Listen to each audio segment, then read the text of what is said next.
Okay? In broadening the general view of human life by comprehending in our mental vision this important phase of it, and by enabling us to realize in some measure the true status of certain men who down to the present are either exalted by the average self-conscious individual to the rank of gods, or adopting the other extreme are judged insane. So that's the first point. And the second point, in the second place, he hopes to furnish aid to his fellow men in a far more practical and important sense. The view he takes is that our descendants will sooner or later reach as a race the condition of cosmic consciousness. Just as long ago our ancestors passed through simple to self-consciousness. He believes that this step in evolution is even now being made all around us, and since it is clear to him both that men with the faculty in question are becoming more and more common, and also that as a race we are approaching nearer and nearer to that stage of the self-conscious mind from which this transition of to the conscious, cosmic conscious, is effective. He realizes that granted the necessary heredity, any individual not already beyond the age which he limits as about 40 may enter cosmic consciousness. He knows that intelligent contact with cosmic conscious minds assists self-conscious individuals in the ascent to the higher plane. This is the whole guru system, the priestly, the whole significance of things like monasteries and stuff, is that he considers for these conscious, more and more conscious people to lift those ones around, because contact with the works and with other people of a slightly higher level lifts us all. That this is a social phenomenon as well as an individual phenomenon. Because of our interaction, we become more and more sensitive, more and more aware of what's going on. I mean, we have to recognize that our egos are socially constructed. You know, a great deal of the information we have about ourselves was purely given to us by outsiders. That our sense of self, the story we write about ourselves inside, has been cribbed from literally the reactions of other people. That's to do. So, this is part and parcel of it. This is a lifting process in which human interaction is raising us. Plus, he says the thing which is constantly congruent with Eugene, he said it's totally bound up at the self-conscious level with language. The ability to reflect, the ability to put your concepts into words and to interact with other people refines you, refines the language, refines all that consciousness. And his diagrams for this, which we'll come to in a few minutes, are fascinating. Okay? Because what he's saying is that this consciousness is going out into the world, and it's changing what it's seeing. It's coming back with more and more information, and wherever it looks, it finds more information. It doesn't come across a dead end. It finds that not only do things get more complicated, but even the complications get complicated. And he describes it beautifully as the consciousness literally sticking to every surface and finding more surfaces inside every surface. So the consciousness is coming back and bringing back more and more awareness of what is the life out here. And the universe is becoming more and more alive as we get more and more involved with it. We know so many parts of it. And we're finding more and more parts within the parts that we found yesterday. So it is getting more and more complex.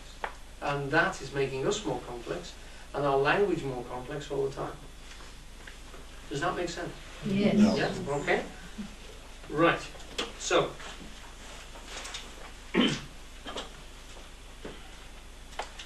that's his point about that. Let me just see the next quote which I got from him. We didn't have any paper clips, so I had to resort to little tags like this. Please excuse me.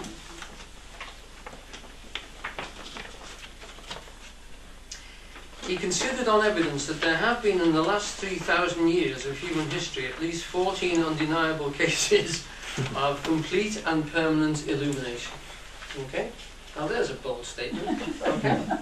I'll read that again. He considered on the evidence that there have been in the last 3,000 years of human history at least 14 undeniable cases of complete and permanent illumination. And that in addition to them, there have been many other instances of partial, temporary or doubtful illumination, several of which have occurred within the past century.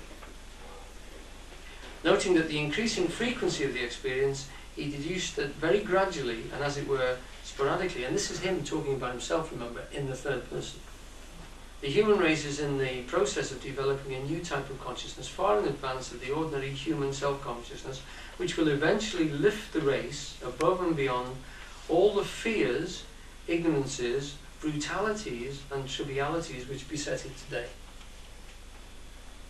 Hence the smile on Buddha's face. He's above the fears, the ignorances, the brutalities and the trivialities which beset it today. Okay? So, get rid of these as I go through them. Right. Now,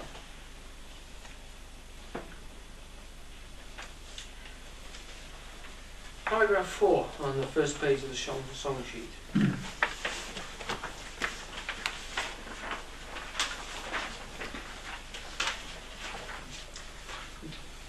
This living faculty about which he did directly perceived during his illumination, he's trying to get across to us here. This consciousness shows that the cosmos to consist not of dead matter governed by unconscious, rigid and unintending law. By that he means unconscious law. The universe intends what it's doing. It's not doing this blindly, it's actually intending along, just like we do. Governed by unconscious, rigid and unintending law. It shows it on the contrary to be entirely immaterial, entirely spiritual and entirely alive. It shows that death is an absurdity, that everyone and everything has eternal life already. You don't have to fight for it or earn it. It's yours, you just haven't realized it yet. It shows that the universe is God and that God is the universe and that no evil did or ever will enter into it. A great deal of this, of course, from the point of view of self-consciousness, is completely absurd. So he sees also that from our self-conscious point of view, this world is a hellhole full of knots, snags, brutalities, pains. So he's holding both consciousnesses in his mind when he's talking like that.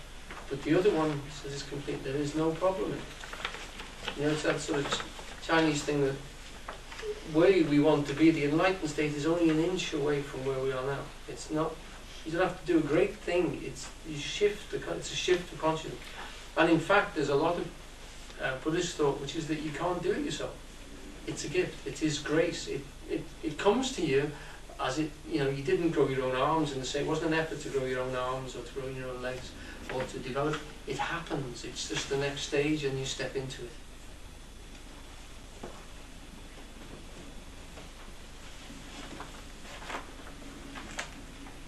I put here the note that Eugene was completely in agreement with what Bucke was saying, but he said he'd limited it and that he didn't show the extent of what he was talking about, that this awareness that came in was much bigger than any sort of ordered cosmic sense. It was much more complete than that, and because of that he'd limited the range of his study and it actually limited the nature of what cosmic consciousness was. In other words, it was a bad choice of words to describe something which was undescribable. Now, the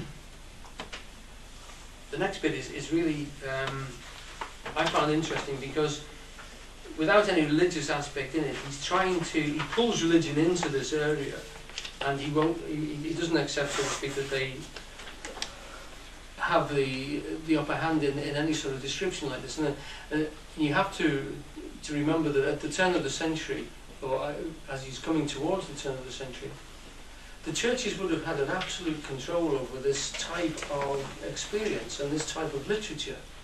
And for someone to be speaking about religious experience in this way, albeit scientific, it was very, very dangerous to do.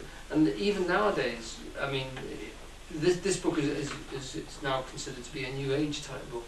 But there wasn't any sort of category for it to be in because it's not scientific. The scientists wouldn't go along with, you know, scientifically analysing mystical experience up until a few years ago. And so it wasn't that. It's not a religious book. The religious people wouldn't have anything to do with it. So it's a non-subject, if you like. But he very boldly tackles things. The next paragraph is really quite fascinating. Would anybody else like to read? Man's progenitor was a creature